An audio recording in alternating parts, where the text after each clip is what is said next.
My name is General James T. Conway. I was the 34th Commandant of the U.S. Marine Corps from 2006 through 2010, and I've been retired since then. Thank you, General.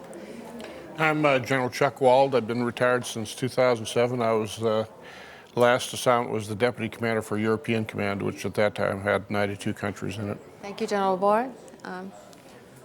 I'm Brigadier General David Phillips and former Commandant of the Military Police Corps for the United States Army. And although I have left active duty, I don't consider myself retired until we see a free and democratic Iran. Thank you, Brigadier General. Colonel West. Colonel Wesley Martin. I was a senior anti-terrorism officer for all of Iraq and also the base commander of Camp Ashraf. Thank you, gentlemen, for attending this panel discussion and conversation. The topic today is on Iran's role within the region and the Middle East studies in crisis. We wanted to address the topic by asking a general question so everyone in the panel will have an opportunity to respond, and we'll go to some more specific questions. So, gentlemen, I wanted to start by asking one fundamental question about what do you think Iran's role is in Syria at the moment?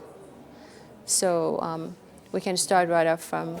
Okay, it starts with the question of strategy and in-state. And so to answer your question, you have to ask the question, what is Iran's view of in-state in Syria? And my personal view is that whatever else it is, it includes the survival of the Assad government. So I think that you have seen various levels of participation and force projection on a part of the Iranian government. Initially, it was proxy warfare with Hezbollah and some others that they were sponsoring in the region. I think as Assad became more threatened, they saw the need to actually send their own forces, expeditionary forces, into Syria. And I was frankly surprised at a pamphlet I saw today that said that number is now over 70,000. So I think they are hotly engaged. Whether or not you believe in the Shia crescent theory and all those types of things is perhaps an answer to another question.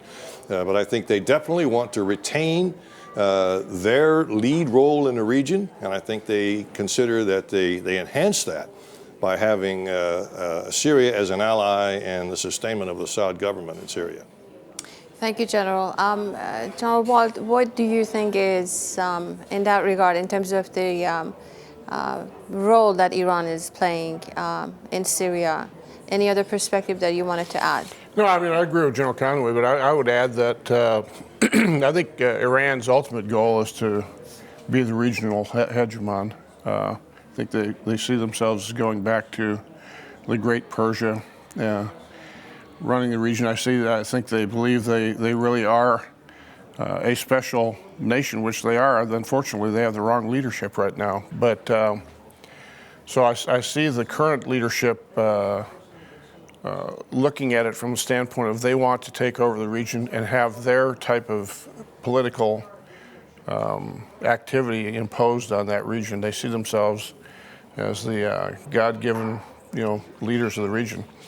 Two, I think as a subset of that is that they like to foment problems.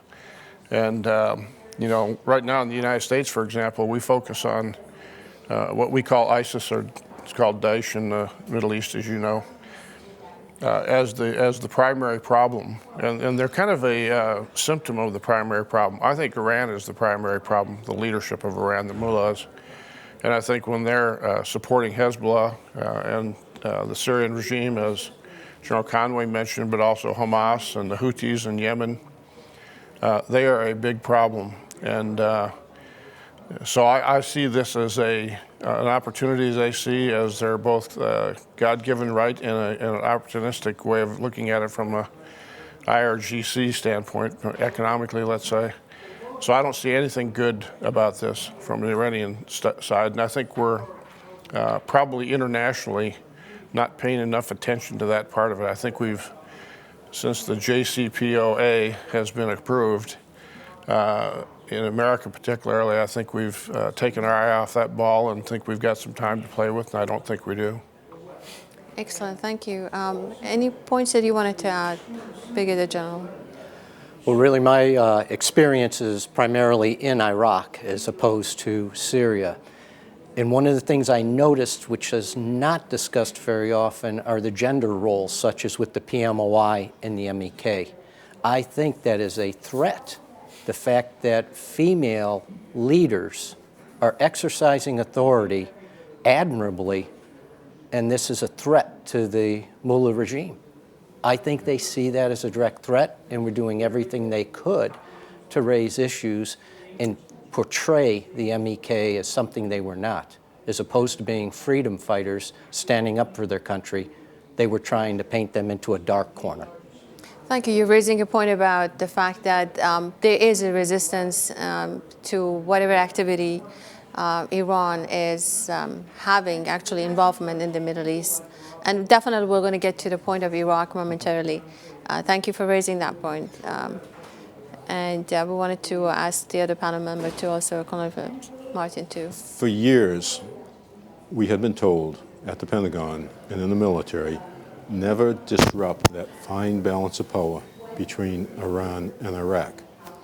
And unfortunately, that balance of power was smashed in favor of the Iranian government, the regime, and they are capitalizing on it now all the way through Iraq into Syria.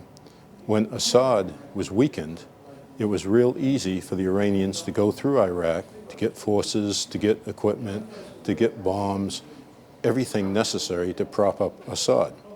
The Iranian government had Hezbollah fighting to the south against Lebanon. But then when Assad was starting to fall, they were required to turn 180 degrees and go support Assad. And what you're seeing now is the Iranian government is determined they're going to stretch all the way to the Mediterranean Sea. And you're going to start seeing a north-south, and you're already seeing the north-south problem between the Sunnis and the Saudi Arabia primarily, and the Iranian influence. And that's why they're trying to clear out Iraq of the Sunni population there. And they did cause the rise of ISIS, which we'll talk about later. But Iranian very heavily involved. We created that problem, and you're going to start seeing it getting worse when that north-south fight intensifies. Thank you. That is actually a very significant point that you're raising with regards to Iran having started a lot of activities and a lot of meddling in the EU, and what the interest Iran has, particularly in maintaining Syria in power.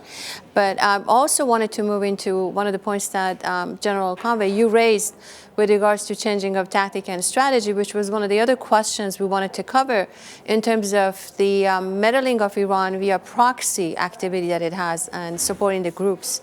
And particularly, let's say in this case, against Syria. You mentioned that that has changed, or do you believe that Iran still has great interest in continuing with that practice in Syria in particular? Mm-hmm. Yeah, I think they initially thought they could accomplish their national objectives in Syria through proxies and support of the folks that General Wald mentioned. But I think with the success of the Kurds, the introduction of ISIS, the involvement of the United States, the Russian influences now, although the Russians tend to side more with what they're doing, that they have seen a need to create force projection, where that was simply not true before 2010. Starting about 2010, we saw the increased involvement, I think historically a precedent, in Iraq that was accepted by the Shia government there. But since then, we've seen, I think, more activity on the part of the Iranian Navy than we've seen for decades, probably going back to the 1980s. Just this week, they're threatening with missiles. We've got 70,000 or so deployed outside Iranian borders. So that's sort of an ominous, I think, turn of events.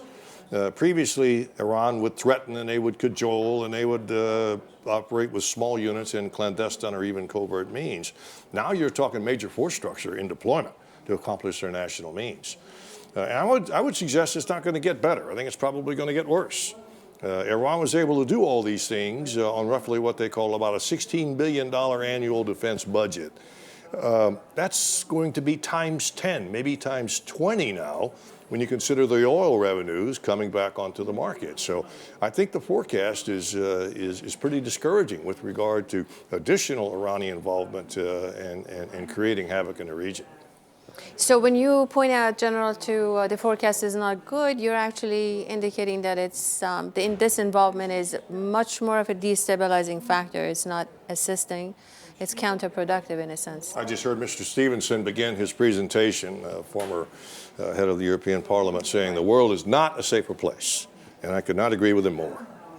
And according to what the gentlemen on this panel are indicating, Iran is making, playing an active role in that destabilization. General Wald, I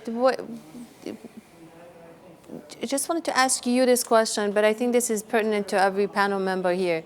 Given what we just discussed, do you think Iran should be part of the solution that the West is seeking, primarily United States at this point, to bring some kind of a stabilization in the situation of Syria?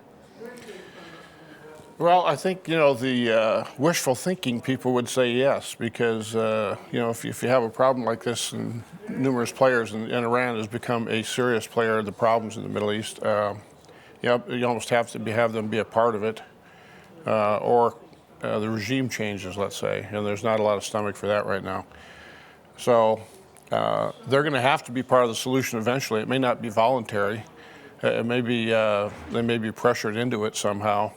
But right now, that pressure is there. I mean, as General Conway mentioned, they're deploying themselves outside the country now in a big way. Soleimani, the head of the Quds forces, has been to Russia, has been to Syria, has been to Baghdad. That's unprecedented. He's building alliances. He's acting like Iran is some major international player on this scene. Frankly, the West, the United States, for that matter, is pretty much allowing this to happen. I think we've washed our hands of a lot of the activity. So I think that void that's there and that opportunity that's been developed because of what was mentioned earlier, they're going to take advantage of it. And right now, there's nothing to counter that, frankly. Could I answer of course, yes, as well? Yes, add to Chuck's very good Sure. answer, perhaps an additional perspective. I think the answer to your question is no and yes. Okay, no to the degree that if you're looking at what should be the end state in Syria, that needs to be something that's settled by the major powers in the region and the border states in particular. I'm talking here about Turkey, of course, and Egypt and Saudi Arabia and Jordan. Arguably even the Israelis, because they share a major border with Syria. The sects within Syria need to have a say in terms of what they could live with. What's long term that represents peace eventually in Syria? Right. The Iranians do not need to be involved in that. They're essentially our enemy with the Assad regime there, and they don't help us establish our long-term goals and end state. However, if you're going to have peace, you at some point have to negotiate with your enemies. And that's how the answer becomes yes. We're late to need in terms of establishing the end state, but even if it's a peaceful Syria with elective government, at some point the Iranians and the Russians are going to have a say in that. So, they're going to have to be involved necessarily if you're a realist, and at what point that happens depends on what happens on the field militarily. Thank you, General Conway. From a strategic and from political perspective that you gentlemen are raising this question of eventually we may want to have Iran involved in a military and political solution to the Syrian crisis. Given the fact that you mentioned that Iran, at the moment, we know for a fact, is not interested in bringing peace to Syria, and the fact that you mentioned as well that General Soleimani, the Quds Force, the leadership, who we know of his history of activity both in Iraq, in the Middle East, and other countries in the region, have forces supporting Assad. How do you see the transition from Iran's current standing with regards to Syria into what you were recommending as a future scenario of Iran needing to be a participant in the solution? You're looking at me, so I'll answer. Yes, sorry. No, it's okay. It depends on who wins. It's like any peace negotiation. The guy with the tallest chair is the guy that just won the fight. So if U.S. and coalition forces and the border nations, if Turkey gets more involved and they're able to defeat the Assad government, the Iranian forces who are there, and so forth, then those terms will largely be dictated. If it continues to be sort of the quagmire it is now, and it's a negotiated peace, their chair will be the same size as ours, okay? And we'll have to deal with that when the time comes. But again, as I answered your other question, finish answering your other question, it depends on what happens in the field and how serious the nations get about determining that outcome in Syria. Yeah, I'd say that I agree again.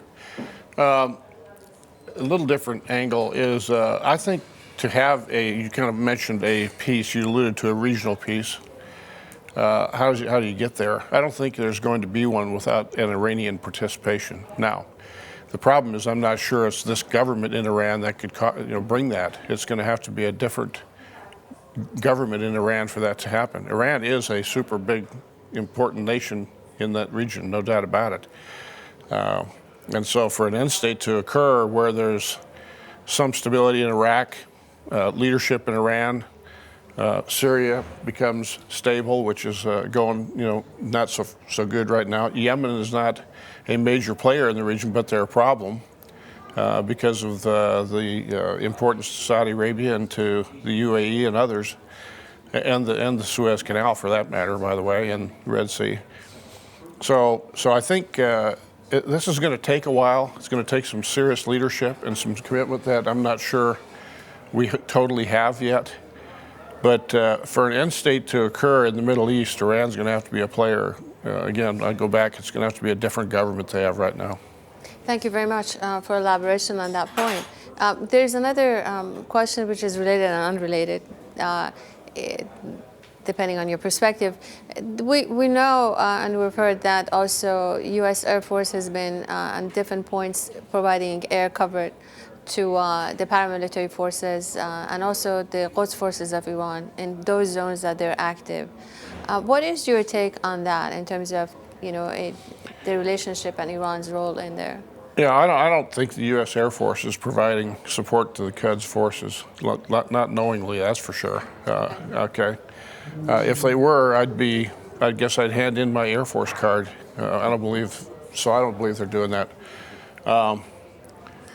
I think the way the strategy for that region in Syria, my personal opinion is, and it's easy for me to say, no, I'm not responsible, but I don't think it's really been handled right. I think we've been too passive. I think we could have done a lot more than we have.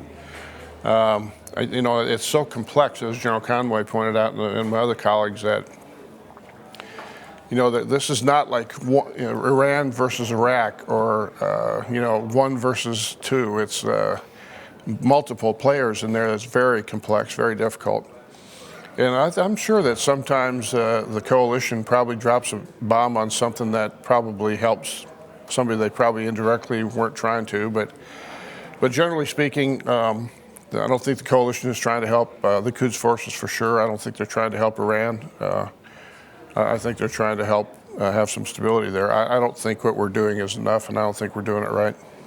If I can add something to build upon what the generals have said, we need to stop thinking as if this is Robert E. Lee versus Ulysses S. Grant, and you have organized armies fighting each other with honor and dignity. It's more like Missouri and Kansas, and you had all these different elements. They're fighting each other, siding with each other for a bit, because you've got Daesh, you've got the Free Syrian Army, you've got Assad's forces, you've got Hezbollah. Like General Conway said, it's a quagmire. It just keeps on going. Yes, Iran needs to be part of the solution, and I agree with General Wald, but this government of Iran is never going to be part of this solution because they're gaining too much. And we have, and I agree, we have very incorrectly handled this situation. We drew a red line that if he uses chemical weapons on his people, then we will take some kind of action. Well, that red line was with disappearing ink, because as soon as he did it, nothing happened other than, oh, we'll make him destroy all his chemical weapons. But where did ISIS get the chemical weapons from when they overran Syrian bases. All the chemical weapons were not destroyed. We have not missed an opportunity in the Middle East to get something wrong. Every chance it's come up, it's always been the wrong solution. It's going to take more than thinking it's two organized armies against each other. And even if we do get Iran involved in a peace with a different government, you still got Daesh. You still got the other elements. It's got to be a whole new mindset in how to handle this war. Sure. No, thank you. Colonel Martin, we wanted to ask you about your extensive experiences in Iraq, in particular what you witnessed with regards to Iran's support for paramilitary forces, as well as your recent studies, I believe, that you've been completing on the subject matter in Iraq.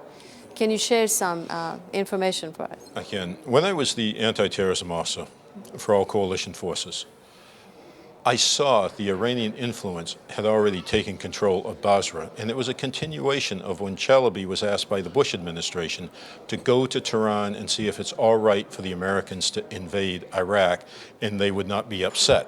Well, of course they like that answer, because we were doing for them what they couldn't do for generations, and that is topple Saddam Hussein. So when the British and American forces came north, the Iranian influence took over Basra. They already had the Badr Corps and Hakeem's Skiri in place to go ahead and do their influences.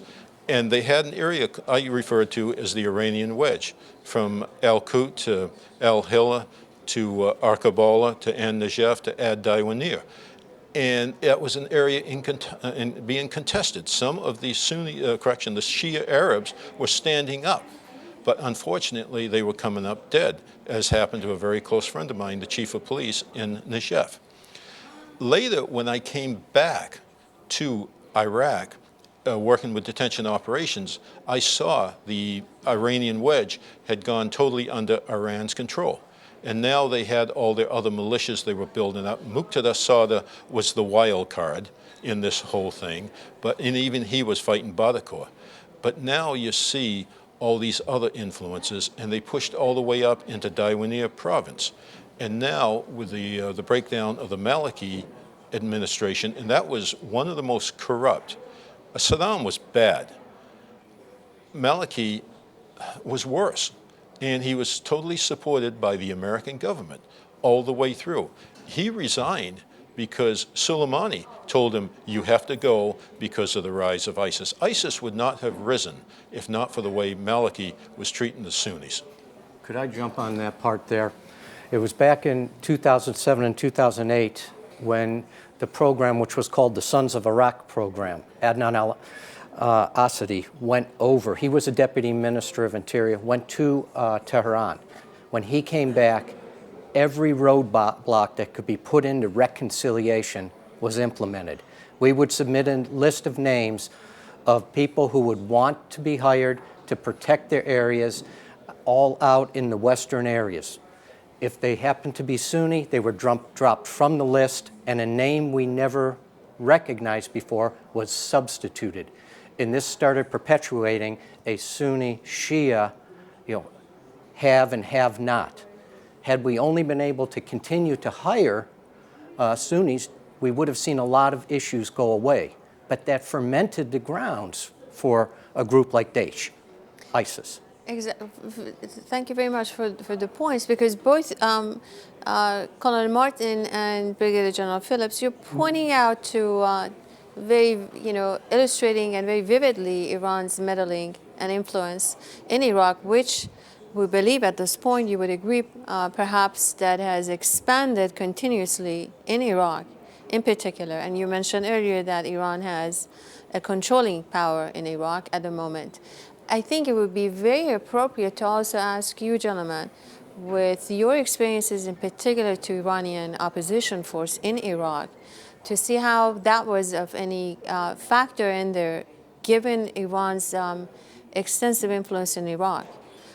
So we can go to Brigadier General Phillips in terms of your experiences with the Iranian Mujahideen and NCRI, generally the military forces. And when you speak of them, I believe you're speaking of a majority of the Iranian people, because we say Iran is meddling. We're talking about a government, a very corrupt government. We're not talking about the people.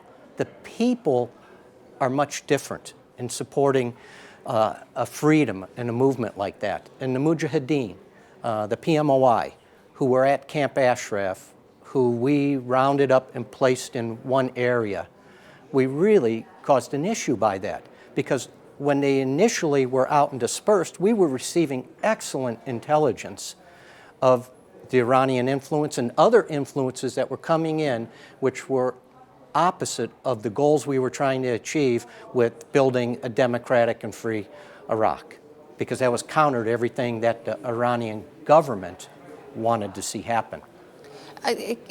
Before we move to your response, and we would really appreciate that, but I think one distinct question that I had from you, I think in your experiences in dealing with the Iranian opposition in Iraq during your term of service, you'd noticed something in terms of the human-to-human relationship other than the politics involved.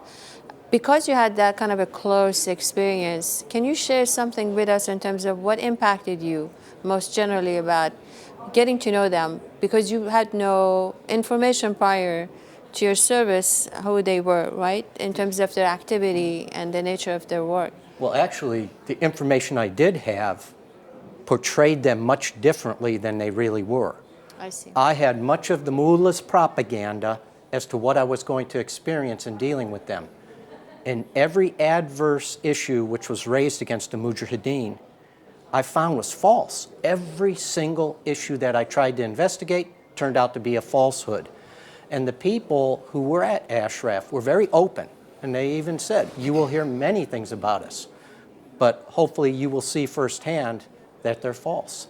And I can tell you assuredly, from doing nighttime raids into the various camps of the Mujahideen, I never discovered any of the issues which were told to us through propaganda were occurring there.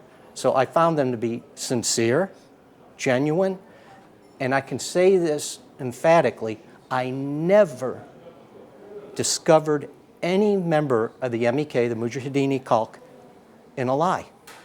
They were always truthful with me.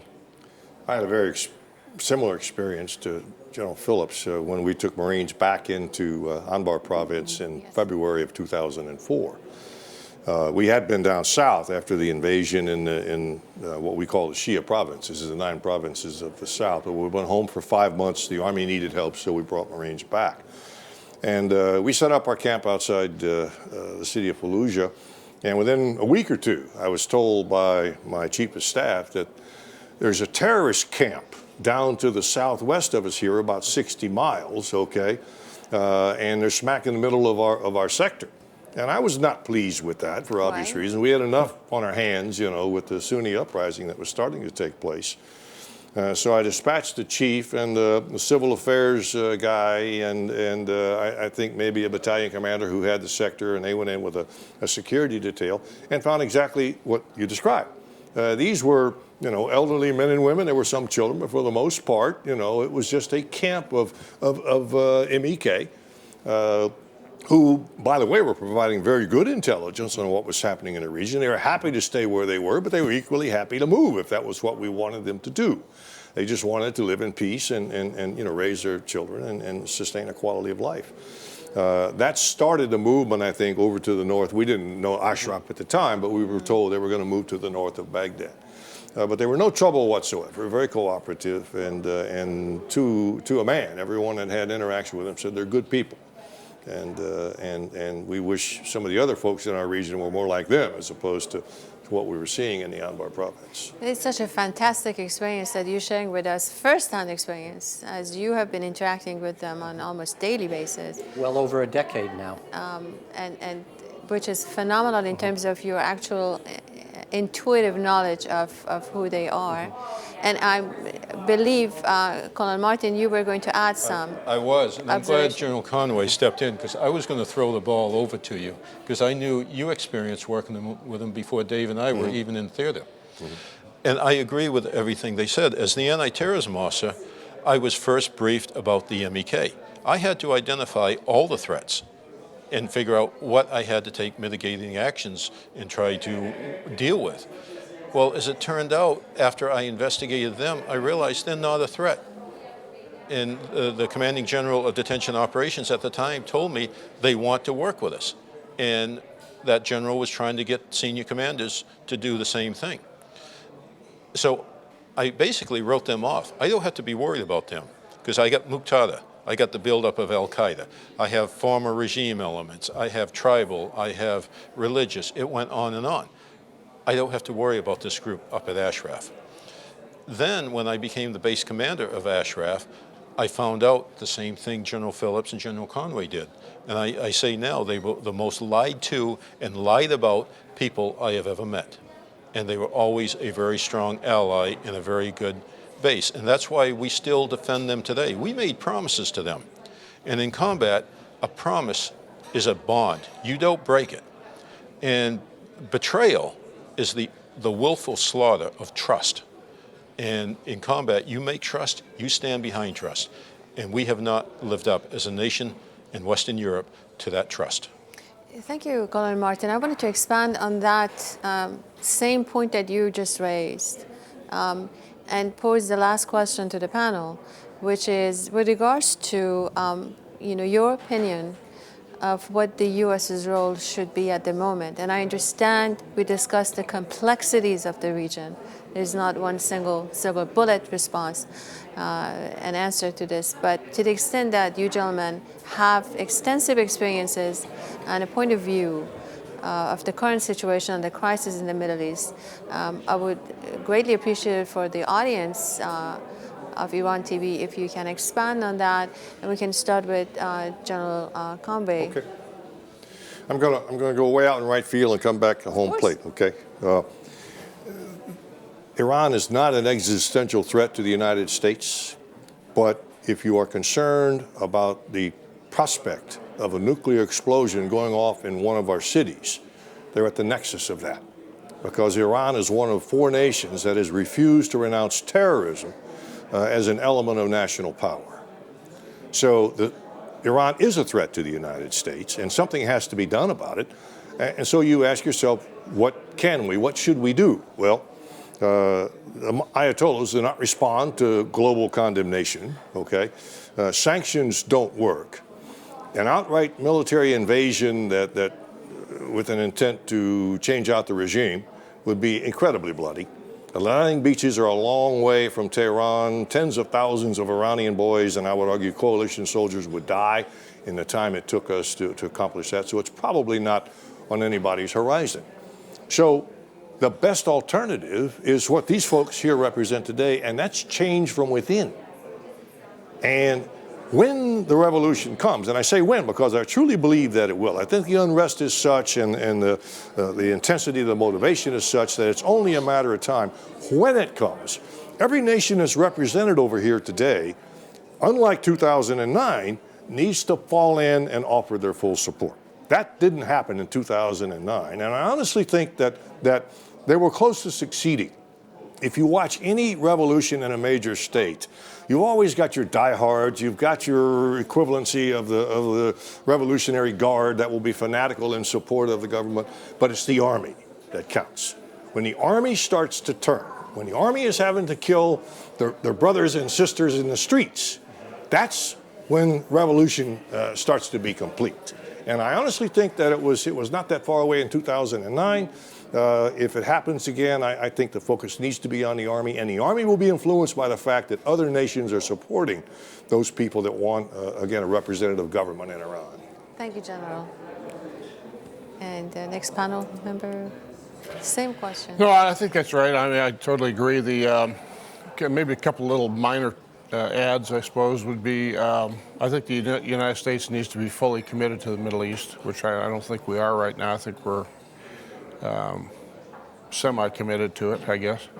I think we need to continue to build a coalition against these forces out there. I think we need to work to build the GCC as a coalition, strong coalition, along with Jordan and Egypt if they'll participate. I think we're going to have to be there to buy time for this, which I totally agree from the standpoint of internal change is where it's going to have to happen. But you know, there could be some really bad things happen en route. I just have no faith whatsoever in the Iranian Revolutionary Guard from the standpoint of showing any kind of responsibility. They're basically a bunch of thugs. They're criminals. They're money hungry, and they don't want to lose power. And I think they would kill a lot of their own people in an internal unrest. So I think we need to be strong that probably isn't going to get away with. And I differ one thing with General Conway, which is rare. I think sanctions don't work perfect by themselves, but I think we just need to power the sanctions on IRGC big time. Continue to do it. Thank you, General Ward, and really appreciate your comments. And we wanted to also have your take, Brigadier General Phillips. What is U.S.'s role? Well, I do you think see? One of the roles we ought to do is acknowledge that there is a significant resistance of Iranian men and women, not only from within Iran, but from around the world, who want to see regime change, who want to see freedom, who want to see a stable Iran that re-enters the world community. And we need to start dialoguing with them more so and allowing the Iranian resistance and the Iranians to solve this problem with the current government of thugs that are now controlling that country. Thank you, Brigadier General. That is pointing out to an alternative that you would like to see represented. And Colonel Martin, same question. The first thing the United States needs to do is develop a Middle East foreign policy. We don't have one. When you look at it, all the way from Libya over to Afghanistan, we have no coherent Middle East policy. It's always piecemeal, it's reactionary, and it's always too little, too late. And I can point to any country to do that. So develop one, develop the resources you need to follow through, both diplomatically and militarily, and push forward. But right now, this administration, first off, let me back up. The Bush administration was wrong in the way they handled the Middle East. This administration has made it no better, but it's empowered Iran, and it's empowered other hostile governments in that area. We need to go back to the basics, develop the policy, push forward, not believe the Iranian government because we want to. The nuclear weapons deal was wrong. We're going to pay for that. The same people who worked on the Iranian nuclear weapons deal worked on the North Korean nuclear weapons deal, and we all see what a stunning success that turned out to be. We have got to develop a way ahead, get the resource it, and then push forward.